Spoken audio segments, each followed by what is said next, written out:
Every year, a surprising number of students fail their mocks, okay? I failed GCSE chemistry. It happens to so many students.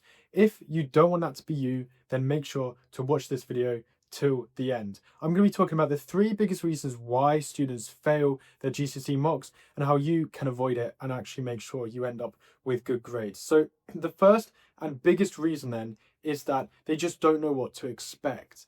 So many students go into their mocks having literally no clue of like what they're tested on, what their exams and GCSEs even look like, or what they're meant to be doing. So a really important, quick and easy thing you can do is understand firstly, what are you going to be tested on, okay? Is it English language paper 1 or is it paper 2? Are you only doing certain topics from biology or are you doing a DT paper? You need to make sure you just understand what are you being tested on. Then you need to look at like, what do the tests look like? Okay, this might be your first experience of GCSE tests, GCSE mocks, or you might just need to jog your memory. So really have a look at some past papers and past exams, especially on the topics that you know it's going to be set on, and just try and understand like, what are they testing me on here? What do they look like?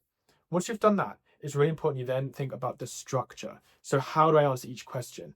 For subjects like English language, history, English literature, structure is so crucial. You have to know what to do to answer each question. In English language, if you know how to answer each question, you can almost always guarantee a pass, as long as you just do what your teachers say you need to do. So don't walk into your exam having no clue. Walk into your mocks having no like what you need to do. That's super important. I've seen the difference between students who actually know what to do in English language and students who just walk in having no clue. So that's the easiest and quickest thing you can do to improve your mock results.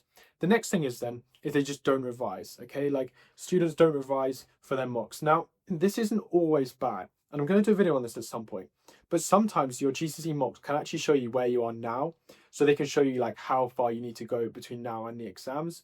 However, I think GCSE mocks are very underrated in the sense that they are actually like a practice, a trial run for the real exams. So please, I'd recommend probably doing 2 weeks revision before your mocks. Even 1 week's revision or revising during them is going to be helpful. This is your chance to experiment with different forms of revision. If you want to know more about that, then I've got loads of playlists. I've got loads of videos on my channel about different types of revision. Maybe I'll do a whole video about loads of different types of revision, ranking them, but try and see what works for you. Maybe for maths, you could try a certain type of revision, and for science, you could try a different type.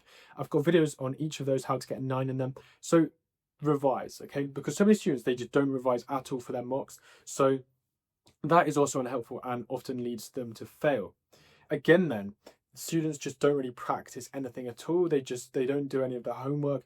So separate from don't revise, they don't practice. And practice is obviously part of revision, but it's super important you're getting that practice in. So if it were me, I would be doing extra maths questions. It's just doing a bit of extra work, okay? And also they don't focus in class. This kind of combines with practice because they're not doing work in class as well. So students, you make sure that you need to like practice, you need to work hard in class. If you do those three things, okay? So if you prepare well, if you actually know what to expect, and you practice and work hard in class, then your mocks should go well. And even if it doesn't, there's a lot of positives to take from that. At least you put in some effort. I hope that video was helpful.